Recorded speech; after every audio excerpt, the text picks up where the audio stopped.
Vamos lá, vamos voltar aqui.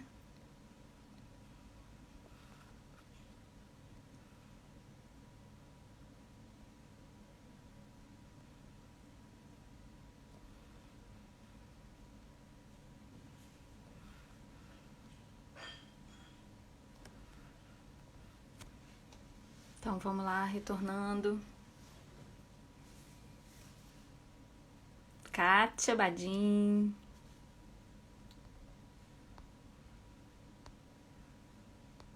Ana Luísa. Boa noite, Bia. Pronto, vamos ver se agora vai.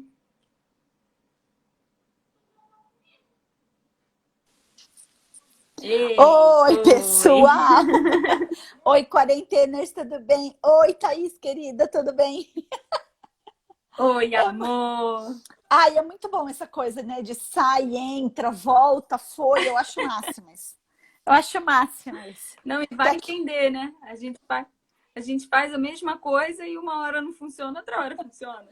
Tecnologia, gente, é a magia da tecnologia isso. Oi, Faz, Lúcia, tudo bom? faz parte. Faz Tava falando aqui, parte. muita gente boa, muita gente conhecida, É, né? a Luciane tá aí. Deixa eu ver quem mais tá aqui, Ó, que eu não Bia, vi. Bia, a Andressa. Kátia Badinho. Oi, Kátia, tudo bom? Oi, Flávia. É a Flávia ou é? Eu acho que é a Flávia, que tá no SS Dislexia. Ah, deve ser a Flávia. Tudo Querida. bom, pessoal? Que saudade de vocês, tudo bem? Tudo bem, Então, Thaís? Que saudade de você, tudo bem? pois é, Isso quanto é tempo? pegadinha, gente. É porque a gente fica se falando todo dia, ó. Ó, essa Thaís Quanto é tempo? assim. Quanto Exatamente. tempo? Então vamos Exatamente. lá que a gente não pode perder tempo desse assunto, Não, não. Pelo nenhum. amor de Deus. Ó, a Nenhum. Kátia Badin já tá ali cantando, ó, a musiquinha. Kátia, É, Kátia, eu vou convidar você para entrar na live para você cantar. Então, olha só, toma cuidado. depois não reclama. Depois não reclama. Vamos Kátia, lá, beijo, então. querida. Tô com saudade. A gente vai discutir. Pessoal, o sinal tá legal, que eu tô te vendo um pouquinho. é, Você tá me vendo bem? Eu tô. Você tá me escutando bem Tá, também? tô Eu tô te escutando vendo bem, só bem. a imagem que tá um pouquinho distorcida. Não sei É, como é que tá eu tô ficando te vendo bem também. a Lidiane, querida. Oi, Lid. Então, gente, vamos lá, para a gente poder começar a conversar, né, Simone, esse assunto que, como a gente mencionou, é tão interessante e é tão importante que a gente converse cada vez mais para que a gente possa entender e isso fique claro nas questões diagnósticas, né, da nossa É. clínica.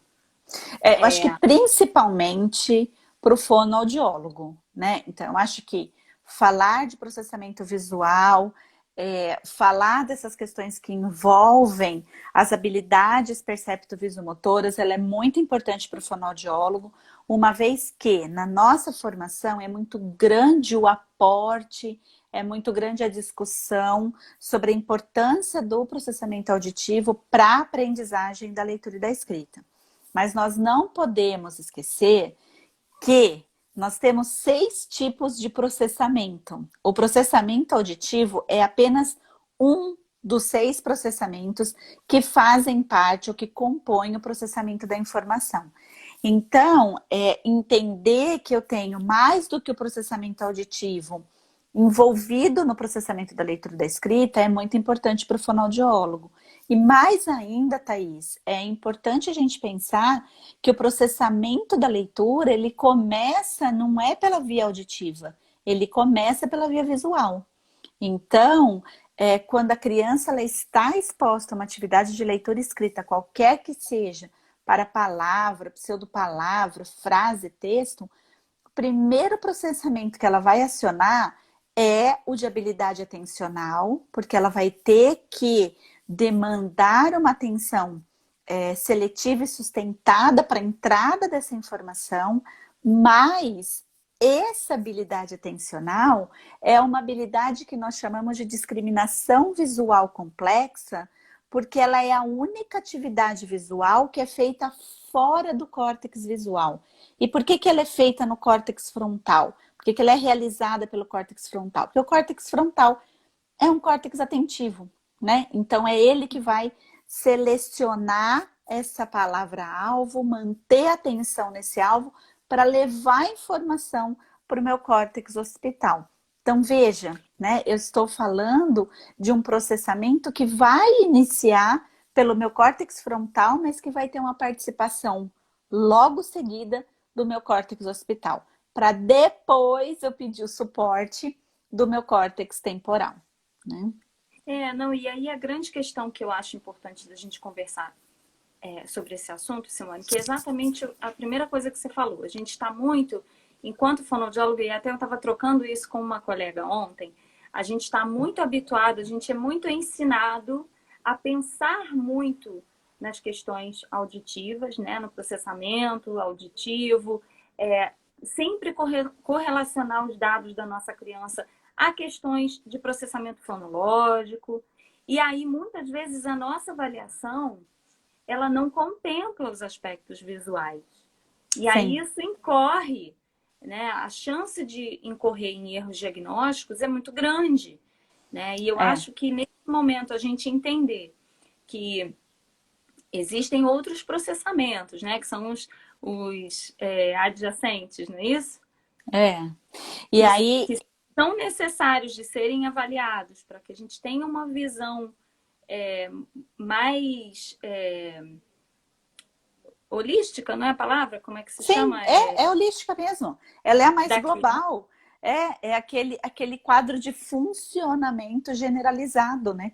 Porque quando você fala de processamento da informação, você está ativando várias áreas do sistema nervoso central, né? Então, na verdade, não é uma só, né? Então, é importante, e é claro que o processamento auditivo ele vai ter a sua importância, principalmente porque o meu sistema de escrita, ele tem uma base alfabética, né? E todo sistema de escrita com base alfabética, ele tem o que a gente chama de resquício da escrita fonológica.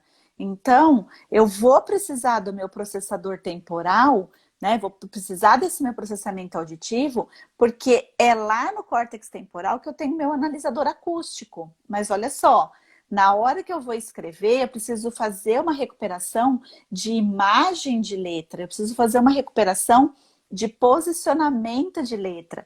Eu preciso ter percepção para o detalhe da letra, né? Então, se ela é composta por laço, semicírculo, círculo, haste. Então, qual é esse posicionamento? Então, se eu foco muito na questão auditiva, a gente vai ver que a gente não tem uma explicação para todas as alterações que podem ocorrer na escrita da criança, principalmente no nível da escrita caligráfica, né? E aí, quando a gente fala, Simone, em processamento visual, quais são aí essas habilidades do processamento visual, né? Para que a gente, antes de pensar na alteração, a gente possa entender quais são qual é o papel do processamento visual, além do que você já disse, né? Mas quais são as habilidades que compõem o processamento visual?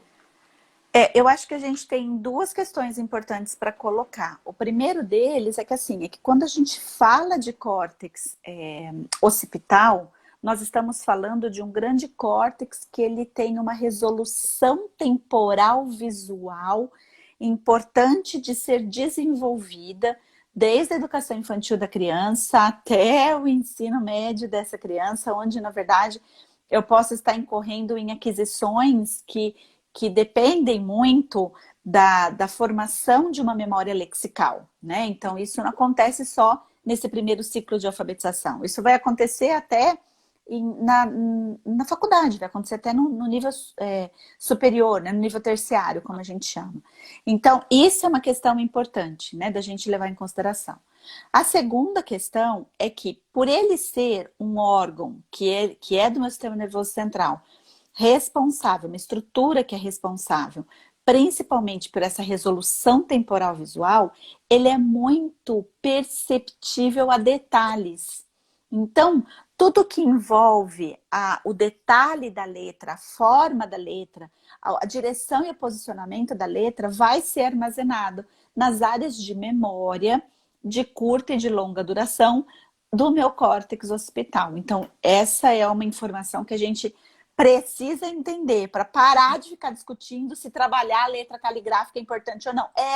Né? Porque da onde que a criança vai tirar a forma da letra? Não vai vir por osmose, tá, gente? Ela vai ter que ver, por favor. né? Ela vai ter que ver, ela vai ter que ter esse treino motor, esse ato motor, né? Então, isso é uma outra discussão, né?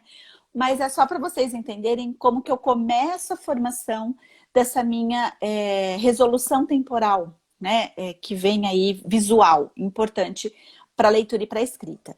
E quando eu penso em como fazer uma avaliação, ela não vai ser muito diferente do que acontece no processamento auditivo, né? Onde eu vou ter que fazer uma investigação de sistema periférico, por isso a importância do oftalmologista, né? E aí depois entender como que as questões desse funcionamento cortical, né? Então mais central. Mas daí a gente tem um problema, né? A neurooftalmologia, ela não avançou tanto em termos de procedimentos de avaliação, como a neuroaudiologia. Então, a gente tem hoje testes comportamentais que são feitos no processamento auditivo e a gente não tem essas referidas baterias para percepção visomotora, visual, que na verdade a gente não tem disponível ainda em larga escala no mercado, como a gente tem dentro da audiologia ou dentro da audição. Então, isso compromete um pouco, né? Então, o que a gente precisa ter como recurso clinicamente são procedimentos que vão medir essa percepção visomotora. Então, eu preciso de procedimentos que vão medir não só, né? Então, eu tenho, por exemplo, o DTVP2 ou DTVP3, que o DTVP2 tem a normativa para o Brasil até os 11 anos de idade, o DTVP3 não tem, ele é importado, né? A gente só consegue ele importando da PROED nos Estados Unidos. Mas eu tenho, por exemplo, outras baterias que podem ser só visuais, como o TVPS, por exemplo, que ela não vai medir nada dessa relação que a gente chama de percepção visomotora, mas ela vai medir habilidades que são importantes, como discriminação, memória visual, memória sequencial visual, figura fundo, constância de forma. Então, estas habilidades elas vão ser muito importantes. Por quê? Cada habilidade dessa tem uma função para a formação da memória lexical ortográfica. Eu acho que é isso que, na verdade, as pessoas não entendem muito, né? É a grande chave, né? Então, por exemplo, às vezes algumas pessoas falam assim, ai, Simone, mas olha só, por que no teste do DTVP eu tenho que ficar lá ligando pontinhos, a criança tem que fazer, né, essa correspondência, essa cópia de figura? Olha só, gente, porque simplesmente ligar pontos significa pontos de junção, que é importante não só para uma escrita manuscrita, mas também para uma escrita do tipo script, por exemplo, né? Que então, se você não quer entender que a escrita caligráfica é importante, os Estados Unidos já entendeu isso e vem trabalhando não só a escrita cursiva, mas vem trabalhando a escrita script, que é, na verdade, uma continuação aí dessa ligação de pontos que a gente precisa ter. Ligação, né? Que fique Sim. isso bem claro, que existe essa ligação. Isso vai ter uma discussão mais para frente. Essas questões são questões, assim, extremamente importantes de serem feitas. Então, por que na verdade, a criança ficar fazendo atividade de coordenação visomotora, né? Então, por que você vai num procedimento como o DTVP2 ou 3 pedir para a criança ligar o cachorrinho ao seu osso na casinha? Simplesmente porque ela vai ter que fazer isso quando ela estiver copiando da lousa ou quando ela estiver fazendo uma cópia de um texto no caderno ou de um texto que está no computador. Então, esta relação visoespacial que é envolvida na questão visomotora, ela é extremamente importante para a constituição da escrita.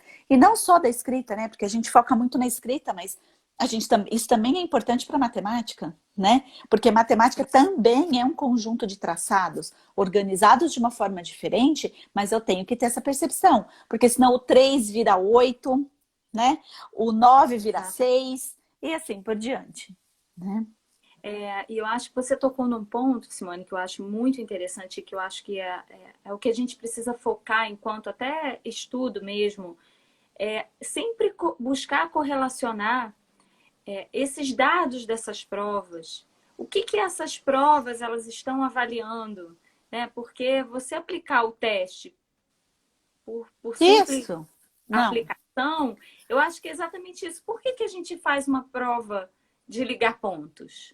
O que é, isso vai verificar e o que isso tem a ver com a realidade no sentido prático da leitura e da escrita? Eu acho sim, que muitas vezes o que falta é esse questionamento de por que a gente faz. Né? Não só estarmos treinados a fazermos, mas buscar exatamente essa justificativa. Que aí sim a gente consegue correlacionar isso que a gente avalia com a nossa prática clínica ali, com o dado que a gente encontra. e aí que eu acho que é muito importante, aí eu vi que a Manuela, ela colocou assim, ó, na realidade nós fonos não temos bases na graduação para estudos neurológicos.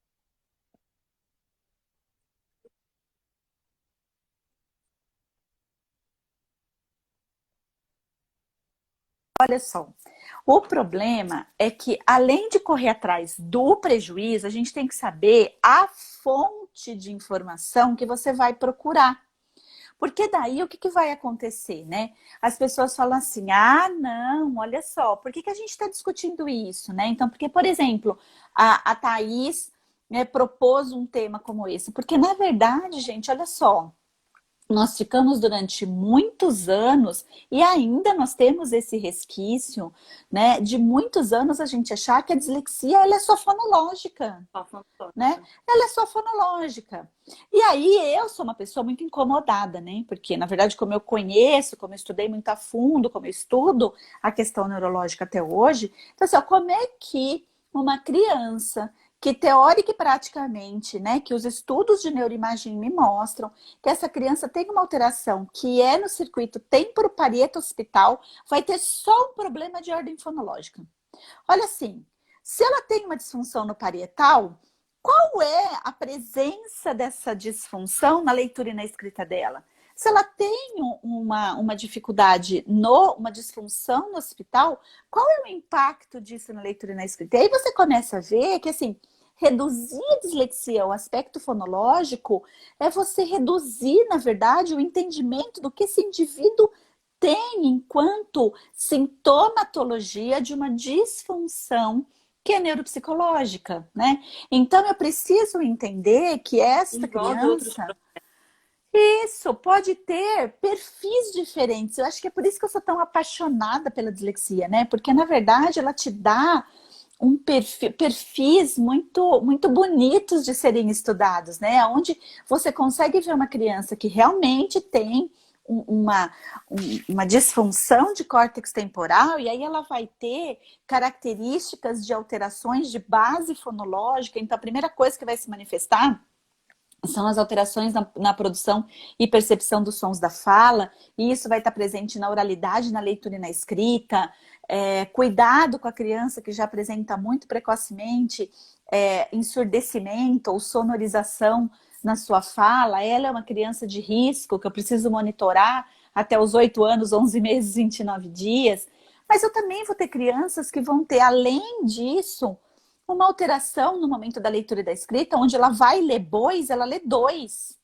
Aonde ela vai Simone, eu ler? acho que é e eu acho que É, assim, desculpa te interromper, acho que é parar de pensar na dislexia apenas como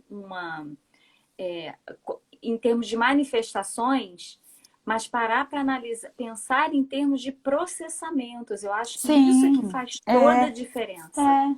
De que E aí, quando como é você que você entende, justifica, né? Quando uma criança vira para você e fala assim, é puando. Aí você fala, mas é quando? Não, é puando. Então, assim, essa informação que te deu uma distorção fonológica, na verdade, é uma alteração visual, onde ela não está conseguindo fazer uma rechamada fonológica.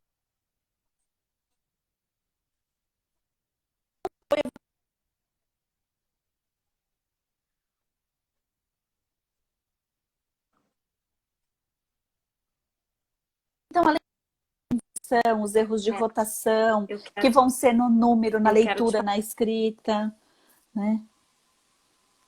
eu quero te fazer umas perguntinhas com relação a isso. Gente, o sinal tá travando para vocês? Porque tá travando para mim, tô um pouco preocupada. Dá uma Não, luz para aí. mim não. Para Ó, mim tem gente não. falando aqui que falhou, tá sem som. Simone, Ué. Ah, eu vou fazer a troca aqui pro 4G, tá? tá, Peraí, deixa eu tentar por mim aqui. Qualquer coisa eu vou te pedir para fazer o mesmo. tá. Então, é importante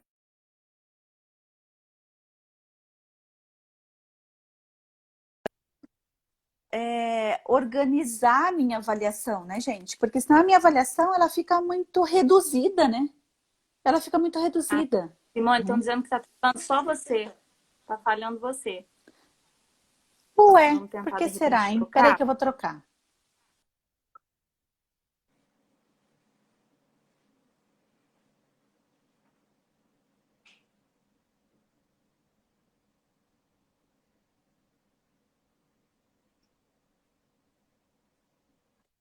Melhorou agora?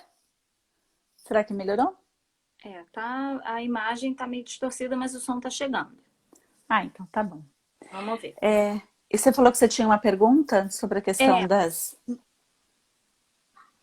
tem aqui, eu abri a pergunta da caixinha, tem a Camish, ou Cami Rolim, esse Rolim.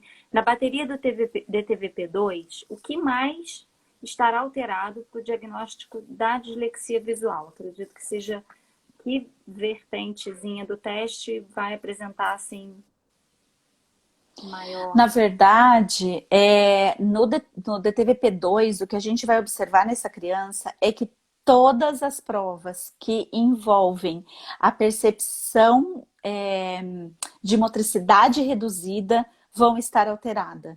Então, na verdade, tudo que envolve a percepção visual vai estar alterada, né? Então, muito mais do que as tarefas que são de integração visomotora ou as tarefas visomotoras.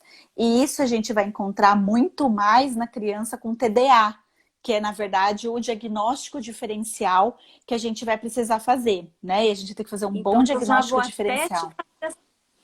vou até te fazer essa pergunta de uma vez, que foi uma pergunta enviada previamente, né? Que eu coloquei. Como estabelecer o diagnóstico diferencial entre a dislexia visual e o TDA? Foi uma pergunta da Pamela Suerrara.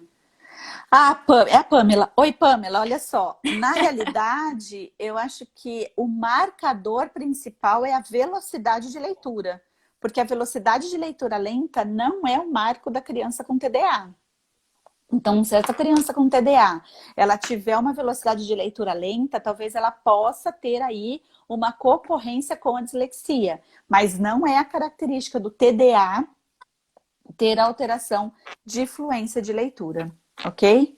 Então, E isso aí, é uma por coisa isso, que a a gente gente precisa pensar. já é um dado aí importante para que a gente já comece a pensar, né? Sim, sim. E aí, Especificamente. como consequência, quando você vai para o DTVP2, o que você vai encontrar é que na criança com TDA, você já vai ter os índices de percepção, de integração visomotora alteradas, coisa que na criança com dislexia você não vai encontrar, né? Simone, tem uma outra pergunta aqui que é da Amália, Oi, fonoaudióloga. Amália. Ó, daquelas, hein? Ah, para variar, né? Quando que a Amália pega leve comigo? Nunca, né? Então, vamos lá. A tal da síndrome de Irlen poderia ser confundida com a dislexia visual? Olha só, Amália, na verdade, eu vou pedir licença para não responder essa pergunta, né? Por que que eu vou pedir licença para não fazer isso? Porque, na verdade, eu considero que todas as lives que eu faço extremamente científicas. Questões que são de cunho científico. Então, eu imagino que as pessoas que vêm assistir a minha live ou que procuram as lives da Simone Capellini, ela quer aquilo que a gente tem de conteúdo mais novo na ciência. E como na realidade a síndrome de Irlen, ela não tem comprovação científica, eu vou tomar a liberdade de não responder para você, né? Porque não dá para eu ser uma pesquisadora da área e discutir questões que não são científicas, né? Então, eu vou pedir desculpas até, mas eu não me sinto à vontade de falar de nada que não tenha um arcabouço científico muito bem consolidado, né? Muito bem. É, Então, quando a gente fala de dislexia visual especificamente, Simone, quais são assim as manifestações que são típicas? Você já mencionou algumas coisas de erro de inversão, né? O que então, que eu a acho que a gente, gente quando vai olha, ter, pode suspeitar?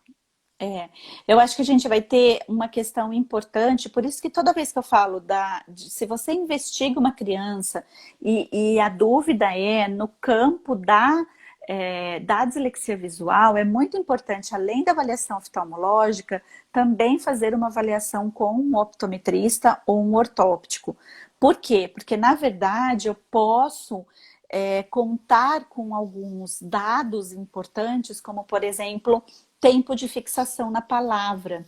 Geralmente, essas crianças, Isso eu achei muito bacana. elas vão ter uma alteração do tempo de fixação na palavra. Então, se as palavras elas forem mais longas, se elas forem mais complexas do ponto de vista da estrutura silábica, então essa criança com dislexia visual, ela vai se ater mais, né? Porque, na verdade, ela não está conseguindo liberar uma memória lexical, ortográfica, para fazer a leitura dessa palavra. Então, o tempo de fixação dela vai ser aumentado, vai ser dilatado, né? Como a gente costuma E aí, dizer. quando você fala esse tempo, é exatamente essa análise que é qualitativa da leitura, Uhum. né? Essa observação dessas pausas nessas palavras, Isso, essa demora para exatamente. decodificação. É. Ela pode até vir, Simone, isso é uma pergunta minha, ela pode até vir num ritmo que, óbvio, vai estar alterado, porque se trata de um quadro de dislexia, né? Mas assim, ela até pode vir num ritmo e diante dessas palavras maiores, ela ter essa desaceleração, seria uma Sim, desaceleração, né? Mas assim, ela ter essas isso a pausas gente para chama de decodificação. sobrecarga de memória operacional fonológica, porque quando ela se depara com uma palavra, que a estrutura dela é uma palavra que já o tempo de fixação não faz com que ela recupere imediatamente, né, a imagem visual, o que ela vai fazer? Ela vai ficar mais tempo nessa palavra, né? Porque a criança com dislexia, a lentidão dela no momento da leitura é isso, né? Ela vai ficar naquela palavra até ela conseguir decodificar, né? Tentando, Porque justamente, então, aí você tem um tempo de ou ela vai fixação. liberar uma outra, né? Isso, ou ela vai ler qualquer coisa Ou ela vai fazer uma liberação. da liberação que acontece no TDA, né? A minha criança com dislexia visual, o que ela vai fazer? Ela vai Uhum. olhar a palavra, ela vai identificar um template e vai recuperar uma palavra que tenha um template parecido, né? Então, em vez de martelo, em vez de marmelo, que é uma palavra que é muito desconhecida, que é de baixa frequência para ela vai recuperar a palavra martelo. Mas se você for analisar, a estrutura do template, o formato da palavra, ele é muito similar Visual.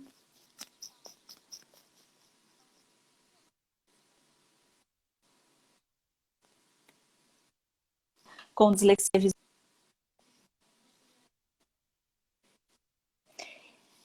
E que isso é uma análise extremamente qualitativa, né, Simone?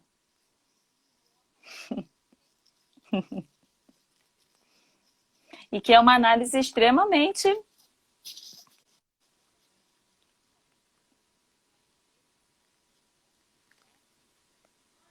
Gente, está travando muito, Simone.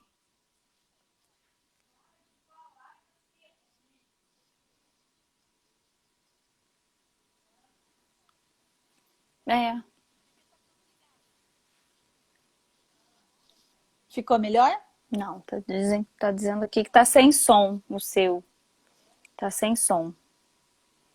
Você foi pro 3G e tá... Mas pra mim também tá falhando. Gente, eu vou pedir pra ela repetir. Voltou? Tá? Peraí que Voltou? o som já voltou, a Voltou? imagem voltou. Só que a imagem também não tá boa, mas vamos lá. Mas tudo bem. O pessoal tá pedindo para repetir, Simone, com relação a essa questão do TDA, né? Essa explicação. E sobre... Mas o quê?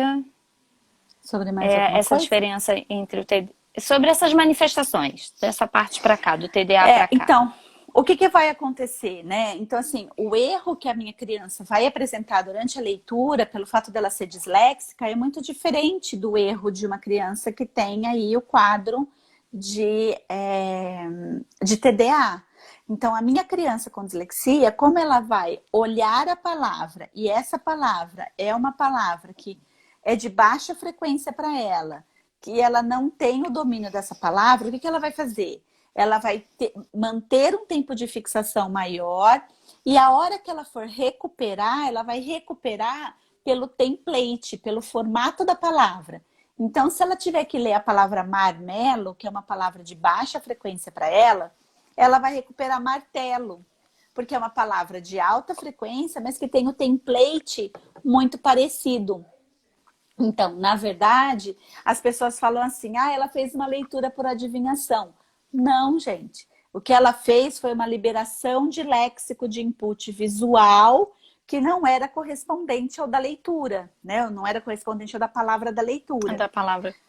Lida, né? Na realidade, a criança com TDA não vai fazer isso, né? Porque ela vai passar por cima da palavra, ela vai ler qualquer coisa, né? E ela vai chegar no final rapidamente, diferente da minha criança com dislexia, né? O tempo de fixação dela é dilatado, né? Então, isso é uma coisa importante, né?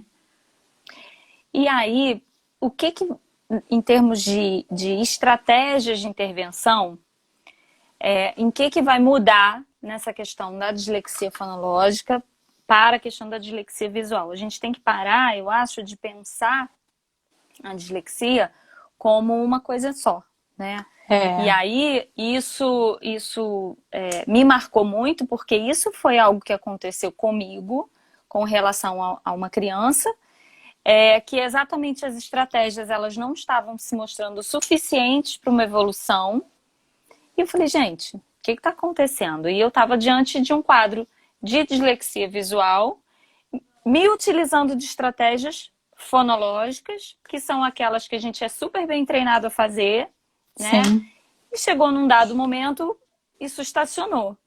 E aí, obviamente, que estudando essa parte, mudando toda a estratégia, obviamente que a evolução ela voltou a acontecer, né? Então eu queria que você falasse um pouquinho dessas estratégias, Simone, de intervenção para esses casos, quadros. Então, na realidade, o que vai acontecer é que eu vou precisar de uma abordagem diferente, né? Então, por exemplo, uma criança que tem uma dislexia visual e que é acompanhada de um quadro de manifestação de disgrafia, eu vou precisar de estratégias que sejam percepto-visomotoras. Mas se eu tiver uma criança que ela tem o quadro de dislexia visual, mas ela não tem o quadro de disgrafia, eu vou precisar de estratégias que são visuais. Então, isso vai depender de qual vai ser a manifestação. Mas, via de regra, eu vou precisar trabalhar muitos exercícios que são de percepção visual ou percepção visomotora. Então, o que vai depender aí é essa manifestação, se vier ou não associada ao quadro de disgrafia. Então, por que eu estou dizendo isso, né? Porque, por exemplo, eu vou ter uma criança que tem uma dislexia visual e que ela vai ter o quadro de disgrafia e vai ter um quadro de descalculia, porque ela já tem uma desorganização que é visoespacial. Eu posso ter uma criança que só vai ter um quadro... de processamento, né? Isso, de dislexia visual, que não vai ter o quadro de disgrafia, mas vai ter um quadro de descalculia. Então, vai depender muito, na realidade, de qual que vai ser essa demanda de alteração que essa criança vai ter, mas via de regra não vai ser nada fonológico que eu vou utilizar com ela. Ela não precisa, né? Até porque a via auditiva dela é a via melhor, né?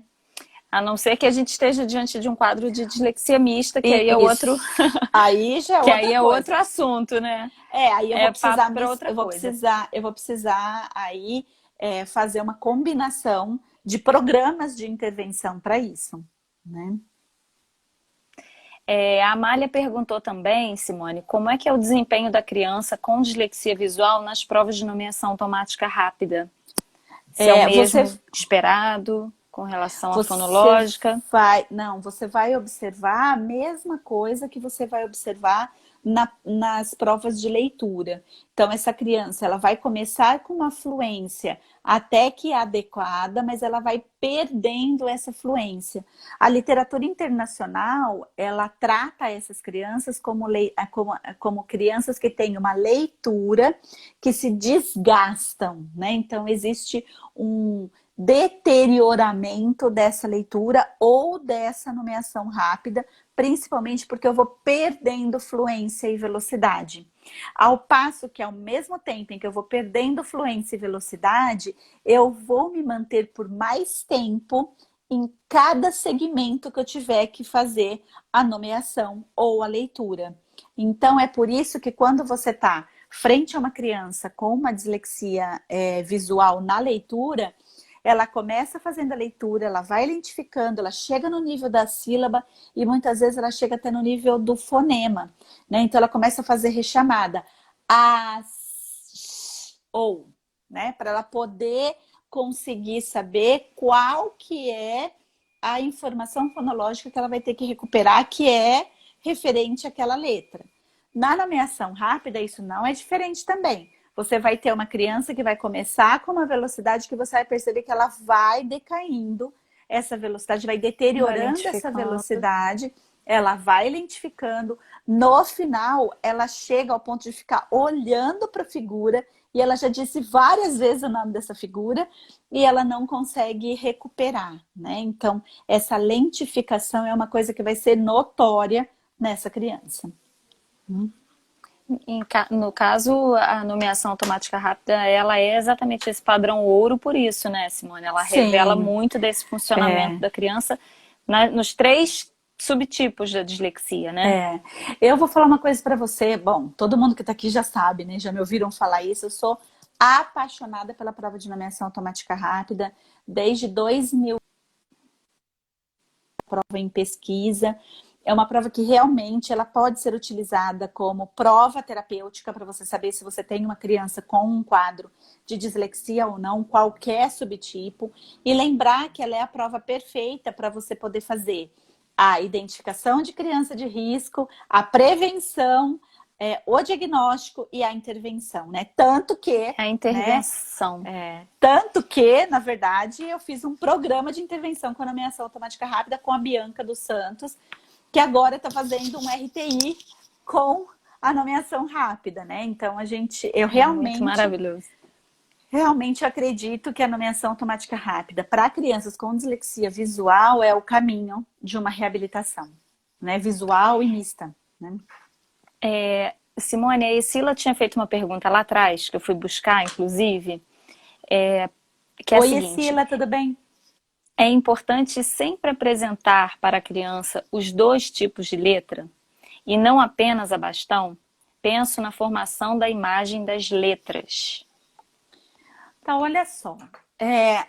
Teórica e praticamente, né? Então, vamos pensar. Se eu for seguir a teoria, né? Se eu for seguir a teoria, não só, né? Vamos consertar isso.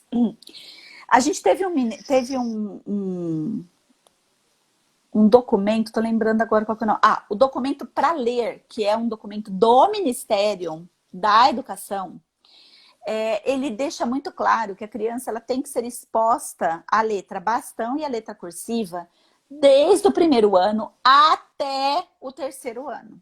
O problema é que esse até é entendido como na. Então, é problema de compreensão, né? Na hora que a gente lê, né? Então, assim, se pode ser até o 3º ano, eu não vou trabalhar agora, eu vou deixar para o outro professor trabalhar. Aí essa criança chega no terceiro ano e ela Sim. só está fazendo a letra bastão. E aí ela se depara com outros tipos de letra. Então, assim, olha só. A letra cursiva, ela é a letra, gente, natural. Eu vou falar uma coisa para vocês. É a letra natural. É a letra que o meu desenvolvimento neurológico, principalmente nesse desenvolvimento que é percepto-visomotor, ele prepara a criança para isso logo aos 6 anos de idade. Tanto isso é verdade, gente, que a trípode digital dinâmica, que é o que vocês chamam de movimento de pinça, está formado na criança aos 6 anos de idade. Ela vai consolidar esse movimento aos 7 anos. Por quê? Porque aos 6 anos ela começa a ser exposta à escrita, mas aos 7 anos eu tenho um aumento gradual.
Exatamente. Exata. Essa prática disfuncional, né?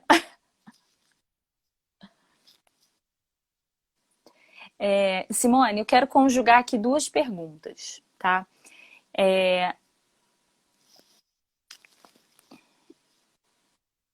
Preocupada com uma coisa. O Não, porque tá neurodesenvolvimento. dando um delay aqui, pode? Ah, o neurodesenvolvimento, ele prepara a criança para a letra cursiva. E aí a escola vai e desprepara ela, né? Então, aí eu não entendo isso, né? Não dá para entender. Então, É, enquanto a gente trabalhar fora dos marcos de desenvolvimento, a gente vai ter esses problemas, né?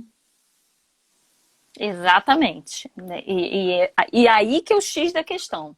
Desconhecer os marcos de desenvolvimento, que é o que a gente, enquanto fonoeducacional, tem lutado aí Isso. bastante para conseguir. Eu quero conjugar duas perguntas que perdão, Maria Helena, Grilo.Maria Helena, que é a diferença de desempenho entre nomear figuras, palavras e não palavras.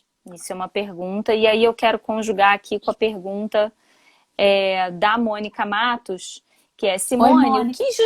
o que justificaria uma lentificação na evocação de figuras, mas não de palavras? Olha só, na verdade, o que vai acontecer? Isso vai depender muito da idade da criança, tá bom, gente?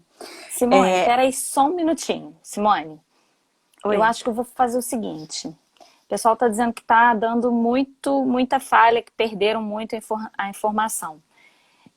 A gente pode encerrar essa e retomar? Pode. O negócio somos nós duas, né? Com a gente que acontece Sem isso, né? problema, não. Eu Detalhe. adoro Eu isso. vou Sem deixar problema. salva, gente. Eu vou deixar salva esse trecho e a gente abre uma nova. Tá bom? Aí o pessoal que mandou pergunta aqui na caixinha, por favor, eu não sei se eu vou conseguir resgatar as perguntas, envia de novo, tá bom? Porque o pessoal tá dizendo que perdeu muito da explicação e não dá para perder, né, Simone? Tá Não, bom? não dá. Tá bom. Até já! Até.